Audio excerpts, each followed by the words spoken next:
I kept having this feeling as though, things can't go well forever. Like something at some point is going to happen in my life. I had a failed marriage, failed business, and found myself in a really bad place, rock bottom, as cliche as that sounds. And people would ask me like, hey man, what happened to that new thing you're doing? It didn't work out. If I would have tried, I would have killed it, but I wasn't really into it, wasn't passionate about it. I wasn't really trying at all. I spent about 2 years just playing the blame game, just playing the victim.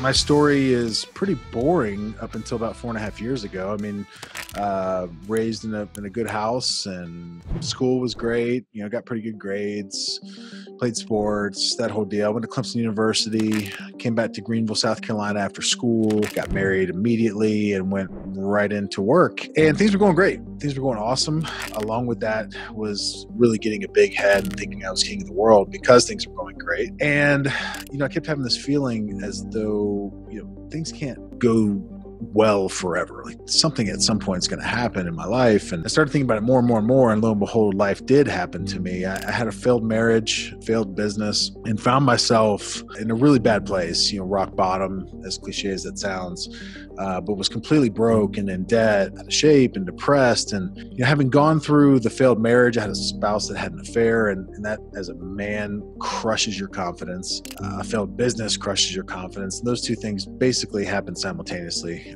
give or take a few months. And, I spent about 2 years just playing the blame game, just playing the victim. I went from sales job to sales job, not really putting any effort in, and using that as an excuse, this fear of going all in, because I didn't want it to be taken away from me again. And so I used this excuse of when I would inevitably get fired or I would quit, and people would ask me like, hey man, what happened to that new thing you're doing? It didn't work out. If I would have tried, I would have killed it, but I wasn't really into it, wasn't passionate about it. I wasn't really trying at all. Just kind of used that as an excuse over 2 years, really. And finally just had this moment, what do you call it? Taking ownership, or this aha moment, or whatever phrase you want to put around it. It was as cliche as it sounds. Taking a look at myself and realizing that I was exactly where I was supposed to be, based on the decisions that I had made, based on the things that I had done, based on the way I was living my life, and that every single thing that had happened to me, every single thing that I had done, it was all my fault.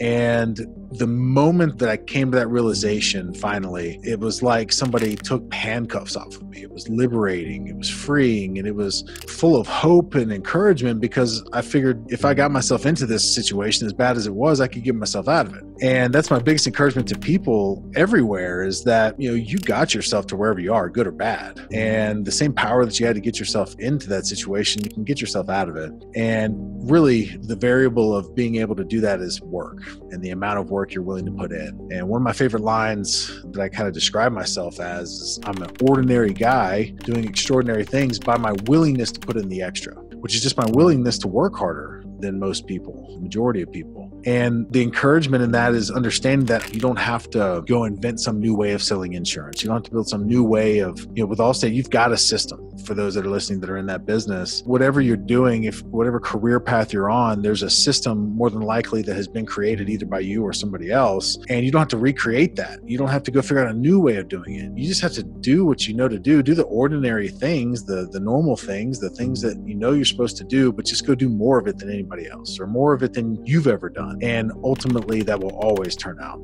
positive. And so that's what I did. I started what I call waging war on personal change. I call it waging war because I was in a really bad place. And I knew that as bad as things were, it was going to take a lot to get me out of it. And so it wasn't just, I started to grow myself, or I started to, work on self-development. It was really waging all that war on personal change, on becoming a different person from the inside out, starting with my body, and then into my mind with all the books and podcasts and videos that I was consuming every day, the information from the mentors that came into my life, and then, my relationships, and then ultimately my business. It was around that time that some mentors came into my life. How, I don't know. Why, I don't know. But, it was one of those things where they saw more in me than I saw in myself at the time. My confidence was still just beat up. And they started just pouring life into me, confidence into me. They were in the insurance business, and that's really the only reason I'm sitting here in front of you as someone that's in the insurance industry. I'd kind of jokingly say if they were in the rubber band business, I'd be on this podcast talking about this rubber band empire that we've built for the last few years. But they were in insurance, and they gave me an opportunity to come work with them. And I took that opportunity, and for the first time, just put my head down and went all in. We were at a position with our company at that time where they had been around for about 3 or 4 years. They had agents across the country, but they really needed the Roger Bannister. They needed somebody to go out there and run the 4-minute mile and show people what was possible. They needed somebody to take the system that had already been created and implement an insane amount of work into it to show people what would come out the other side. Because people just didn't believe that you could go sell 50 policies in a week. They didn't believe you could go sell 100 policies, life insurance policies in a week. And so they told me, they're like, we need you to go do exactly what we say. Don't try to do anything on your own. Just do exactly what we tell you to do, but go do more of it than anyone has ever even contemplated before. And so it wasn't long until I had my first 50 policy week, 100 policy week. I did 238 policies in 4 days one time. I did 297 policies in 10 days consecutively one time. And lo and behold, now 4.5 years later, our top 10 each week, you have to have over 100 policies to be in the top 10. And it gave people that inspiration that, wow, I didn't realize if I did 3X, 4X, 5X, that 3X, 4X, 5X results would be produced from that. And now it's changed the way we run our business. It's changed everything about the landscape with which we coach our agents. And it gave me the opportunity over those last 4.5 years to become now part owner of that agency. We've got over 100 agents across the country, and step into more of a coaching, training, teaching, leading role now, which I love. But going from being flat broke to getting in the insurance business, 12 months later made like $303,000 in commissions. 12 months later, $450,000. 12 months later, $650,000. And then last year was the year I became part owner of the company. We did like $8 million in revenue last year. And so it's a crazy story, but again, there's nothing special about me. Like there's no particular skill that makes me great at what I do. I'm just willing to put the work in and let that speak for itself.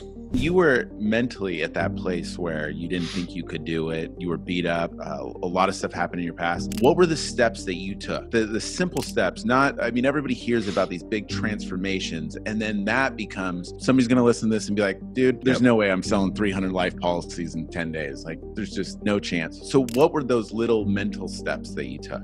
Mental steps. I think it's important to take a step back and look at that progression. That the first thing I did was I changed my body. I think people, again, they disguise and they beat themselves down to ultimately maybe even believing that your health and wellness plays no role in business and plays no role in fulfillment and happiness. It's just not true. And, I would love to say that it was this like altruistic thing at the time that made me do that. But, I was recently divorced and found myself single and obese. And I was like, that is not a good look for being single for the first time in, forever. So I was like, crap, I got to get in shape if I want to ever, attract a member of the opposite sex again. But through that process, you start to build your confidence and you start to build this belief in yourself, and you start to think, man, I think I may be capable of more than I'm settling for right now. So, whether that's someone that's at rock bottom in that area of life or in all areas of life and is looking to start, it's a great place to start. But it could be someone that has success in the other areas and still that's one area that's lacking. You will never reach your full potential without your health and wellness, fitness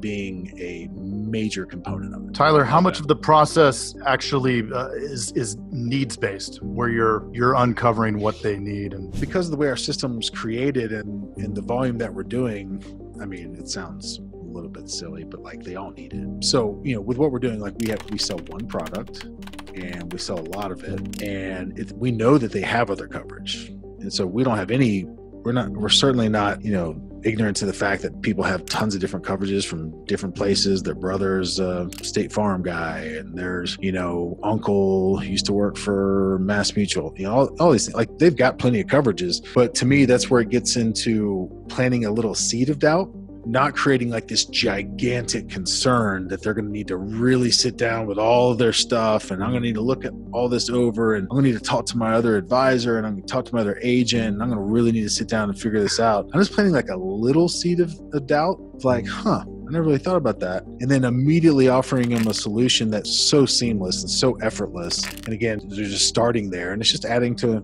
what they already have. Another line that I really love that I use not all the time, but probably 30% of the time when I feel like somebody needs it, is I'll say, everybody gets to choose the legacy that they leave behind. So what do you want to start with? And it's a tough one to say no thanks. But yeah, so I mean, needs analysis for us, because we're not doing some huge strategy and looking at all the different things. It's not really high on the radar. We just know that there's yet to be a beneficiary upset because they had too much life insurance, and that's just a fact. And I feel extremely, extremely good about that when I go to sleep at night. There's so many things I wanted to ask you, but honestly, like, now that we're talking about relationships and all this stuff, so you're doing so much stuff.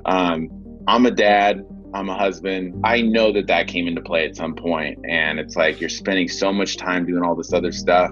How did you fit, your wife, your kid, and everything into the kind of the same model that you have created on the business side? It's a constant evolution. I think it's pretty fluid, and I think everybody goes through seasons in life where you got to do what you got to do. For me, obviously in the beginning, when I didn't have, there was no contingency plan. Like, I had to make this work. I was broke, and it is what it is. I got to go do this, and I got to make it happen. And I'm going to be gone a lot, and that just is what it is. Luckily, my wife is extremely independent. She's extremely strong. She's worked since she was like 13 years old, 12 years old. She was very busy with her job as well. We didn't have a kid when I first started, so it certainly wasn't ideal. I mean, over 200 nights in a hotel for 3 straight years. I think it was 238 nights that third year. Certainly not ideal, but like anything, it becomes normal. I would leave like very late Sunday night or really early Monday morning. The only reason for that is my territory, and because this isn't normal within our business, I'm only one of like 2 or 3 people that was this way. When I came on board, there wasn't a territory available where we lived. So the nearest territory was in Georgia. And we could either move to Georgia or stay and I travel. And we just absolutely love where we live. We live in Greenville, South Carolina. It's just one of the greatest cities of all time,